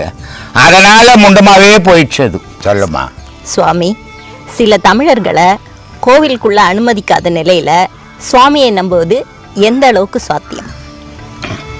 எந்த தமிழர்களை கோயில் அனுமதிக்கல? ஒரு குறிப்பிட்ட பிரிவினர் வந்து கோவிலுக்குள், ஒரு குறிப்பிட்ட பிரிவினரை கோவிலுக்குள்ள வரக்கூடாதுன்னு சொல்றாங்க. அனுமதிக்காதவும் மனுஷனே கிடையாது. மனுஷனை தெய்வ வழிபாடுன்றது எல்லா மனிதனும் வழிபடணும். கடவுள்ன்றது இப்பதான் சொன்ன ஜாதிக்கு அப்பாற்பட்டது. அது ஜாதியை வச்சுக்கின்னு மதத்தை வச்சுக்கின்னு நீ வழிபடாத அப்படின்னு சொல்ற போது தான் மதம் மாற்றம் நடக்கிறது. காரணமே இது தான், அடிப்படை பேஸே இது தான். ஏன்னா மனுஷனுடைய வாழ்க்கையில மரியாதை முக்கியம். அந்த மரியாதை எங்க கிடைக்குதோ அங்க போயிடணும். அது எந்த மதமா இருந்தாலும், கடவுள் இருக்குதா இல்லையாத அப்புறம் மொத்தத்தில் மனுஷனுக்கு மரியாதை வேணும். இங்க வந்து இவன் வரக்கூடாது, கோயில் உள்ள அவன் வரக்கூடாது, அந்த தெருவுக்கு போகக்கூடாதுன்னும் போது தான் மதம் மாற்றம் நடக்குது. ஆனால் மனுஷன் எல்லாருக்கும் உரிமை உண்டு தெய்வத்தை வழிபடும். இதை யாரு நீ வழிபடாத நீ வராதன்னு சொல்றது உரிமையே கிடையாது. ஜாதி மதம்ன்றது உன் குடும்பத்துக்குள்ள வச்சுக்கணுமே தவிர ஊருக்குள்ள காட்டக்கூடாது. இதுவே பெரிய தவறு. இந்து மதத்தினுடைய அழிவுக்கு அடிப்படையே காரணம் இந்த ஜாதி மத வேற்றுப்பாடு தான். உயர்ந்தவன் தாழ்ந்தவன். கடவுளை வழிபடுற யார் உயர்ந்தவன்? யார் மனசு சுத்தமாகுதோ அவன் தான் உயர்ந்தவனை தவிர அந்த ஊர்ல பதவியில் இருக்கிறதால அவன் உயர்ந்தவன் கிடையாது. மனம் யாருக்கு சுத்தமாகுதோ அவன் தான் உயர்ந்தவன். அதனால இந்த எஸ்சியை வரக்கூடாது, இருளரை வரக்கூடாது அப்படின்றது பெரிய தவறு. முன்ன அவன் கடவுளை பத்தி அறியலன்னு அர்த்தம். ஏன்னா மனித இனம் கடவுள்னு ஒன்று அவனுக்குள்ள இல்லைன்னா அவனே இருக்க மாட்டான்.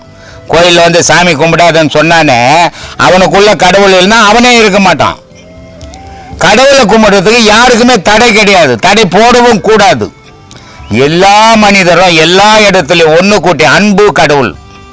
அப்போ அங்க ஆணவத்தை காட்டும் போது அன்பு எங்கிருந்து இருக்கும்? அதனால அன்பு தான் ஆண்டவங்கிட்ட காட்டணுமே தவிர ஆரவாரத்தையோ ஆணவத்தையோ காட்டக்கூடாது. ஜாதி மதமே கிடையாது. கடவுள் எந்த ஜாதி? கடவுள் எந்த மதம்? கடவுள் எந்த மொழி? எவனையாவது சொல்லுங்க பார்க்கலாம், முடியுமா? அப்படிப்பட்ட பொருளை எல்லாரும் வழிபடணும். ஜாதி மதம்ன்றது உன் குடும்பத்துக்குள்ள வச்சுக்கோ, தப்பு இல்லை. ஆனா ரோட்ல இருந்து காட்டக்கூடாது, அது தப்பு. ஏன்னா எல்லா இனத்தோடும் வாழறது தான் நாடு, எல்லா இனத்தோடும் வழிபடுறது தான் தெய்வம். அந்த மாதிரியான மனப்பக்கம் இல்லாத மனித இனத்திலேயே சேர்க்கை இல்லாதவன் எனக்கு நம்பிக்கைமா. சுவாமி, ரகசிய காணிக்கைகள் செலுத்துறாங்க, அதன் உள்நோக்கம் என்ன? நான் முதல்ல போய் சாமியை பார்க்கணுன்றதுக்காக போறது. இப்போ நீ 10 ரூபாய் கொடுப்ப, நீ லைனில் நிற்கணும். நான் ரகசியமாக போய் ஒரு 1000 ரூபாய் கொடுப்பேன், என்னை முதல்ல இட்டு பண்ணி நிற்க வைப்பாங்க. ஆனால் சாமி அப்படிலாம் வர சொல்லலை. மனுஷன் பண்ணிங்கிற வேலை இதெல்லாம். கடவுள்கிட்ட அந்த வேற்றுமையே கிடையாது. எல்லாரும் எங்கேருந்து ஒன்றாலும் கும்பிடலாம். கோவிலுக்கு போய் தான் கடவுளை கும்பிடணும்னு அவசியமே கிடையாது. அவன் நின்ன இடத்துலையே கடவுளை கும்பிட முடியும், வழி தெரிஞ்சவன். வழி தெரியாத பக்தியில் இருக்கிறவன் கோயிலுக்கு போய் வழிபடணும். அந்த கோவிலுக்கு போகிறதுக்கு யாருக்குமே தடை இருக்கக்கூடாது. இருந்தாலும் அது தவறு தான். எல்லா மனிதரும் வழிபட வேண்டிய இடம், எல்லா மனிதரும் ஒன்று சேர வேண்டிய இடம் தெய்வத்தாண்ட. அங்கே ஜாதி மதம் இனம் எல்லாம் காட்டக்கூடாது. அதுக்கு நான் ஏற்றுக்கிறது இல்லை மத. சுவாமி, மதவாதத்துக்கும் இனவாதத்துக்கும் என்ன வித்தியாசம்? மதம்ன்றது மொத்தமாக சேர்ந்தது, இனம்ன்றது தனித்து சேர்ந்தது. இப்போ இனம்ன்றது ஒரு ஊருக்குள்ளே ஒரு இனம் இருக்கும், இன்னொரு ஊருக்குள்ளே இன்னொரு இனம் மெஜாரிட்டியாக இருக்கும். ஆனால் மதம்ன்றது இந்தியா முழுவதும் ஒரே மதம். அதனால மதவாதம் வேற. இப்போ கிறிஸ்துவ மதம், இந்து மதம், 2 மதங்குது. முஸ்லீம் மதம், இந்து கிறிஸ்துவ மதங்குது. இதெல்லாம் மோதுறது மதவாதங்கள். ஆனால் இனவாதம், உன் ஜாதி உயர்ந்தது, என் ஜாதி உயர்ந்தது அப்படின்னு ஜாதியக்கு பேசிக்கிறது இனவாதம். ராமாயண காலத்துல இலங்கையில தமிழர்கள் அல்லாத இனம் இருந்ததா ஏதாவது குறிப்பு இருக்கா சுவாமி? ராமாயணன்ற ஒரு குறிப்பே கிடையாதுமா.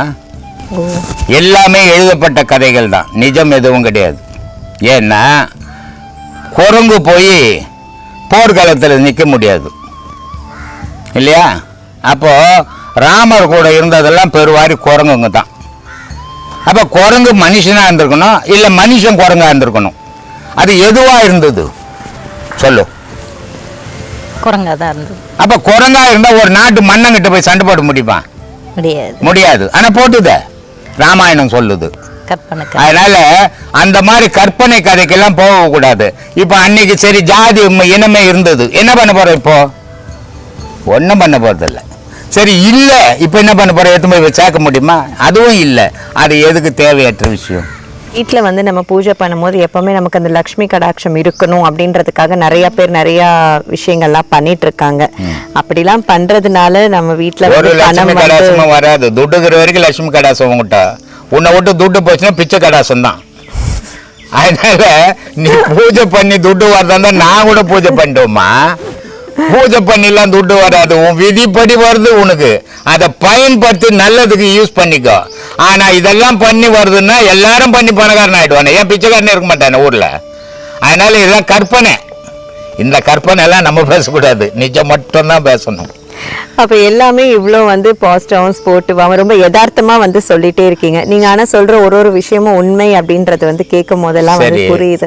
இப்ப ஆனா பெண்கள் பாத்தீங்கன்னா எங்களுக்கு மட்டும் ஒரே ஒரு விஷயத்துல மட்டும் ஒரு குறைபாடு இருக்கும். என்ன அப்படின்னா எல்லா நாட்களையும் நாங்க சாமி கும்பிட முடியாது அப்படின்ற ஒரு நிலை. இது எங்களுக்கு கிடைத்த வரமா இல்ல? இயற்கை இது. அந்த எல்லா நாட்கள்லையும் சாமி கும்பிட்றதா மாதிரி இருந்தா வாரிசுன்றது ஒன்று இருக்காது. அதை புரிஞ்சுக்கணும் நீங்க முதல்ல. ஆனா இப்போ மற்ற ஆனால் எல்லா நாட்களும் சாமி கும்பிட்ற நாள் வரும் உங்களுக்கு. அந்த நாள்ல எல்லா நாட்களையும் கும்பிடலாம். ஆனா இப்போ இந்த கிறிஸ்துவ மதத்துல எடுத்துக்கிட்டீங்கன்னா எப்பனாலுமே பரவாயில்ல. அது வேற, நம்ம மதம் வேற. இது ஒழுக்கம்ன்றது இப்படிதான் இருக்கணும்னு வச்சுக்குது. அது வேற கதை. நம்ம கதைகளுக்கு ஒத்து வராது, இதுக்கு அதுக்கு ஒத்து வராது. அப்ப இந்த பிரின்சிபல் மட்டும் எங்களுக்கு பொருந்தும். இல்லம்மா, இப்போ நிறைய பேர் ரோட்டில் வருவாங்க, 3 நாள் ஆயிருக்கும் குளிச்சு, நல்லா சென்ட்டு கிண்ட்டு போட்டுக்கின்னு வருவாங்க. அதனால சுத்தம்னு அர்த்தமா? அந்த மாதிரி இருக்கக்கூடாது. பெண்கள் என்றது சுத்தமாக இருக்கணும். ஏன்னா அந்த பெண்களுடைய வயிற்றுல தங்குற அழுக்கு தான் அந்த தீட்டு. அந்த தீட்டு அசுத்தமானது. அது அந்த அசுத்தமான தீட்டை சுத்தத்தில் எடுத்து வைப்பியா சொல்லு? வைக்க மாட்டேன். உனக்கே மனம் அருவருப்பாக இருக்கும். அப்போ உனக்கே என்ன தோணுது? நம்ம சுத்தமாக போகணும், சுத்தமாக இருந்து சாமி கும்பிடணும் அப்படின்னு உனக்குள்ளே தோணுதில்ல. இதுக்கு காரணம் என்ன? இளமையிலேருந்து உன் தாய் உன் தகப்பன் அதை சொல்லி கொடுத்துட்டாங்க. அவங்களுக்கு அது கிடையாது. அதனால இன்னொருத்தரே நம்ம கூட ஒப்பிடக்கூடாது.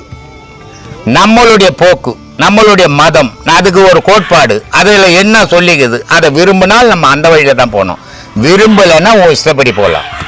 அதனால ஒழுக்கம் அவசியம், சுத்தம் அவசியம். தெய்வம்ன்றது ஒரு உயர்ந்த பொருள். இப்போ எல்லா மதத்திலையும் செருப்பு போட்டுக்கின்னு போவாங்க இல்லையா?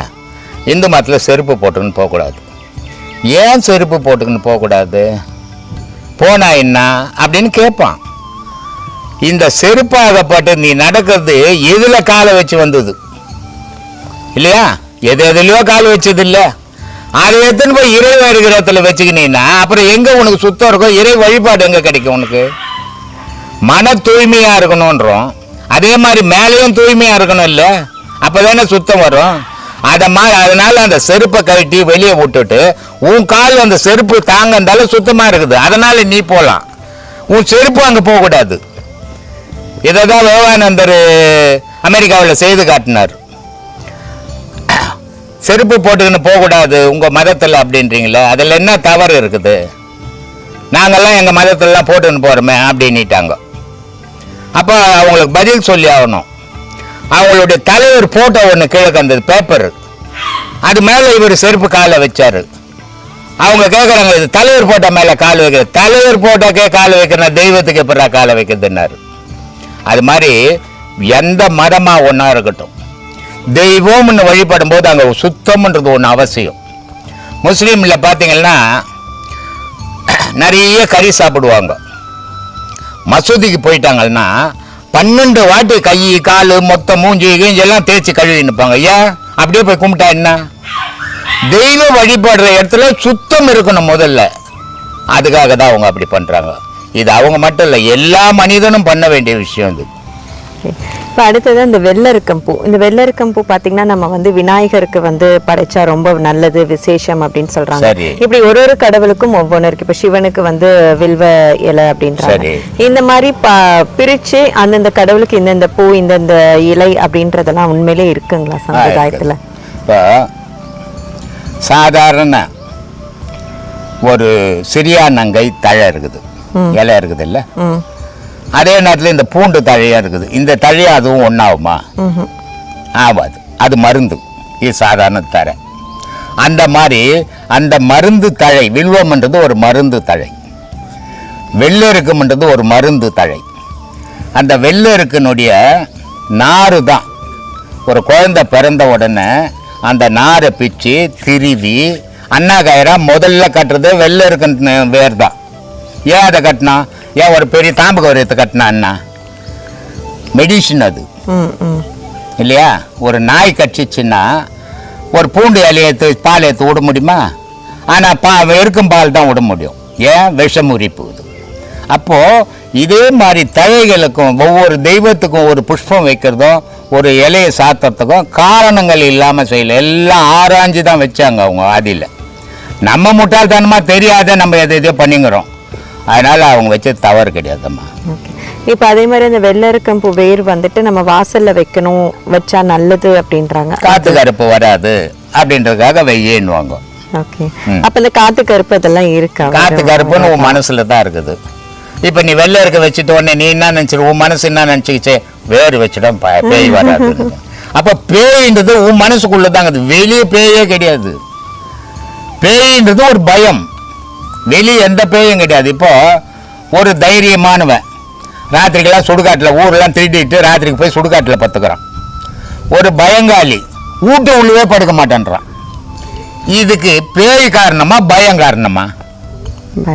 பயம் தான் காரணம். வெள்ளருக்கு வேறு வச்சுட்டேன், என் வீட்டுல பேய் வராதுன்ற தைரியம் வந்துடுச்சு உனக்கு. அது வைக்கல, அது வைக்கலையே பேய் வருமான்ற பயம் உனக்கு. மொத்தம் ரெண்டும் உன் மனசுக்குள்ள தாங்க, அது வெளியே எதுவுமே கிடையாது. சொல்லுமா. இப்போ அப்படிதான் அப்போ முருங்கை மரத்துக்கும் நீங்க வந்து சொல்வீங்க. இப்போ அடுத்தது வந்து துளசி மாடம். துளசி மாடம் வந்து கட்டாயம் வீட்டில் இருக்கணும்னு, அப்பெல்லாம் அது கண்டிப்பா இருக்கணும்ன்ற மாதிரி எல்லார் வீட்லயும் வைப்பாங்க. இப்போ அது வந்து ரொம்ப இதுவாயிடுச்சு.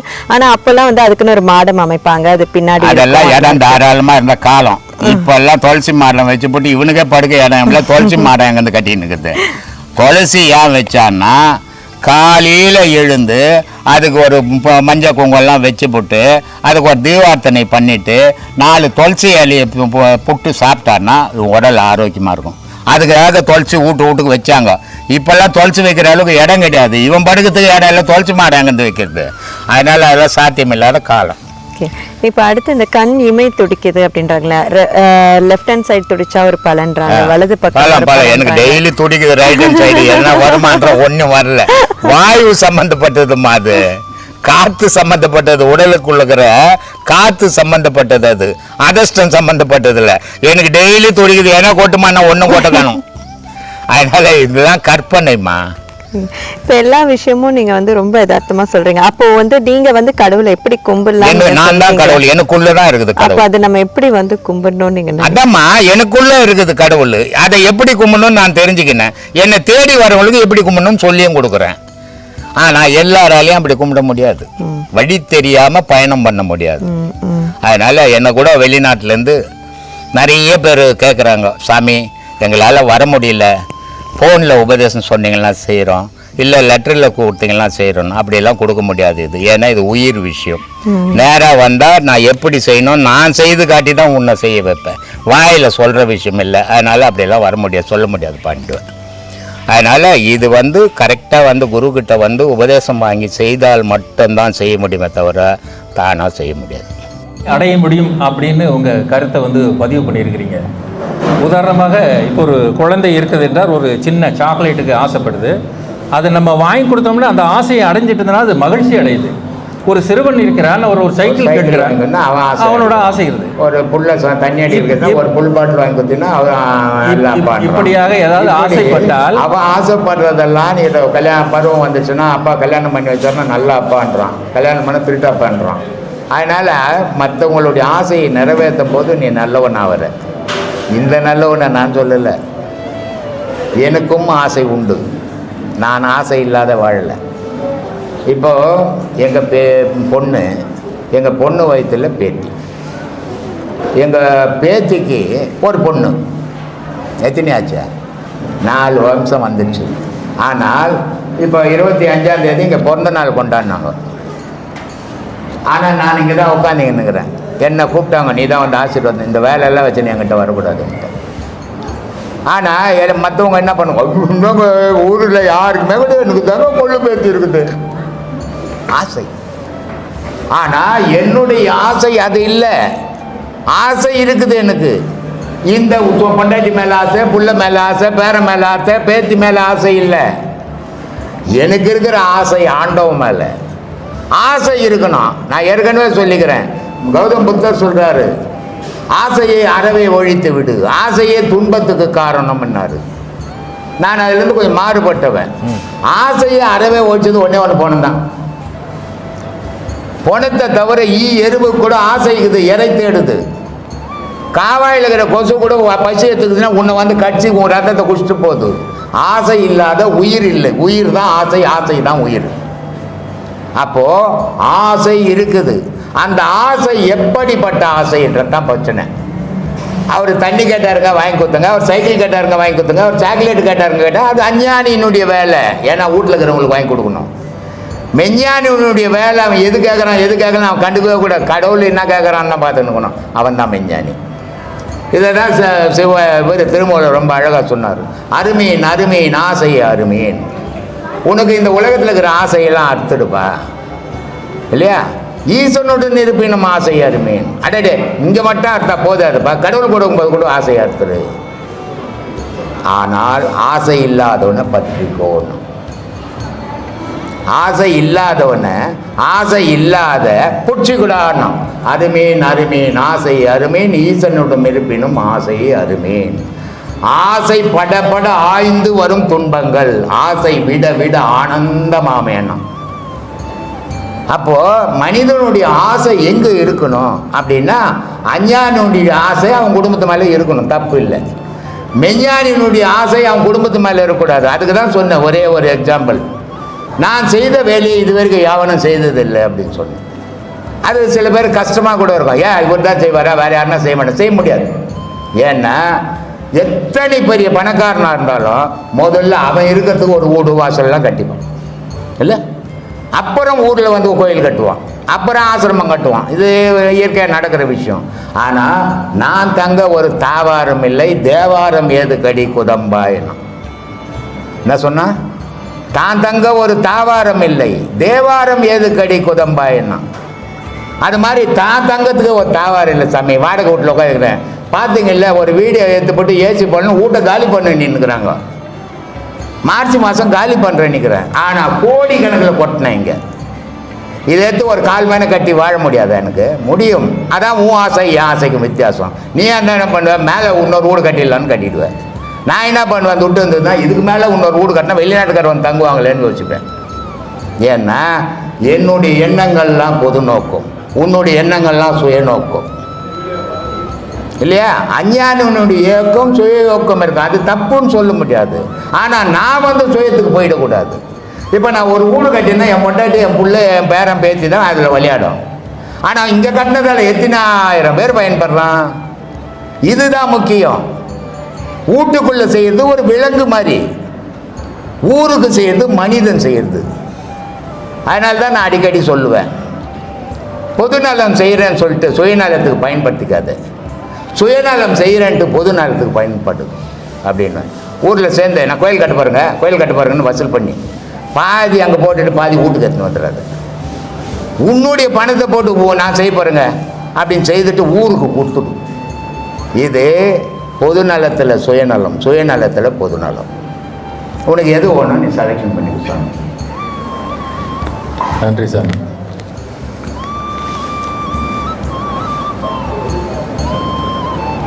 சினம் சேர்ந்தாரை கொள்ளும் விஷம். ஆனால் யோகத்தில் சிறந்த முனிவர்களே கோபத்தினால் சாபம் விட்டுருக்காங்க நிறைய.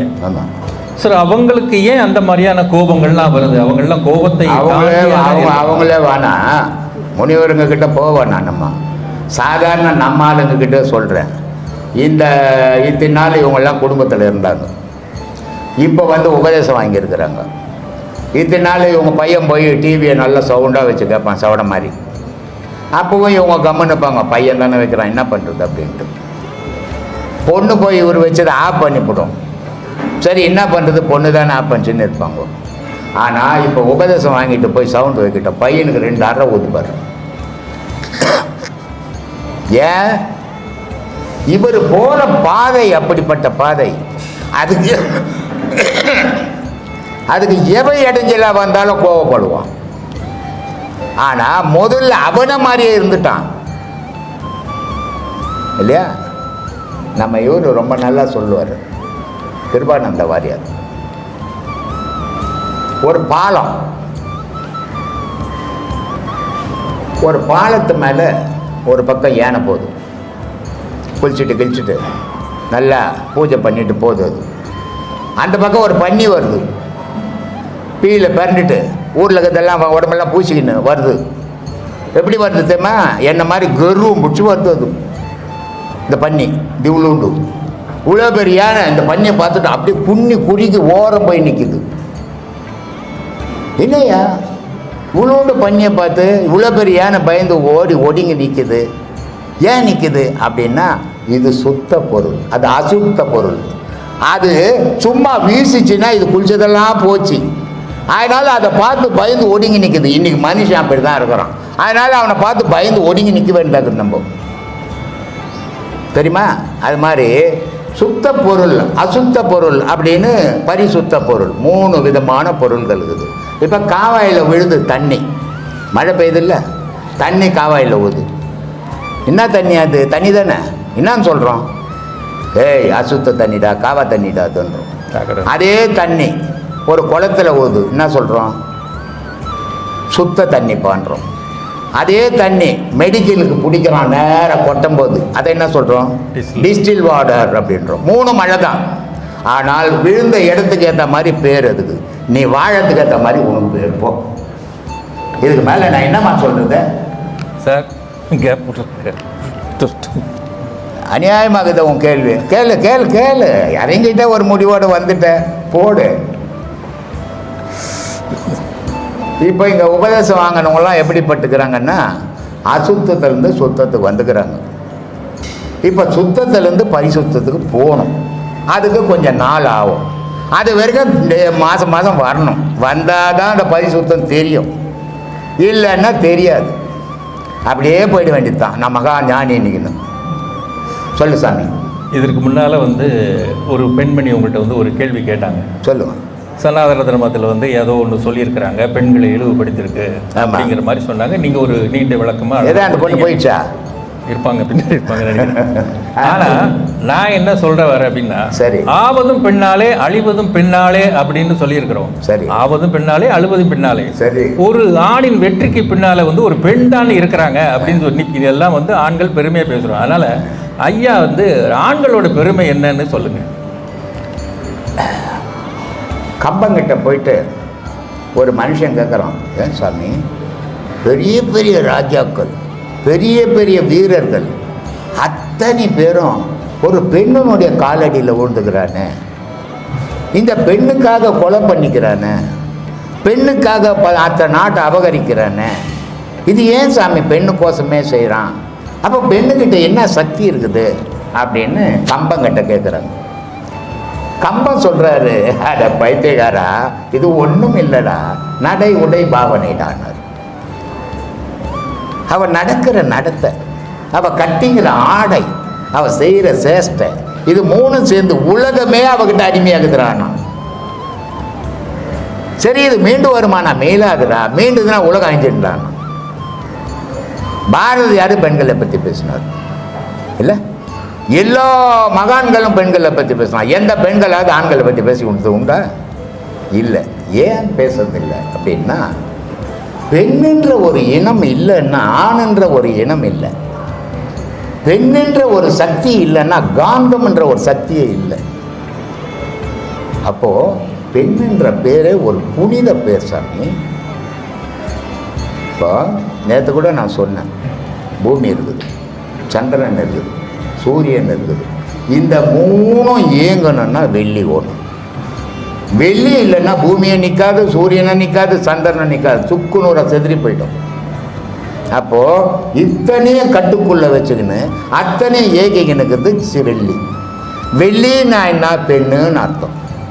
ஒரு குடும்பத்தை குடிகாரன் இருப்பான், ஜூதாடி இருப்பான், புறம்போக்கு இருப்பான், எல்லாத்தையும் கட்டி காக்கிறது யார்? ஒரு பெண். அந்த பெண்ணுன்ற ஒருத்தர் அந்த குடும்பத்தில் இல்லைன்னா குடும்பன்றது ஒன்று இருக்காது. அப்போது பெண் உயர்ந்தவ இல்லையா? இந்த பூமியில் சிவம்ன்றது ஆகாயத்தை சம்பந்தப்பட்டது, சக்தின்றது பூமியை சம்பந்தப்பட்டது. இந்த சக்தின்ற ஒரு தெய்வம் பூமியில் இல்லைன்னா, பெண் தெய்வம் இல்லைன்னா நீ நானும் பிறக்கவே மாட்டோம் சார்.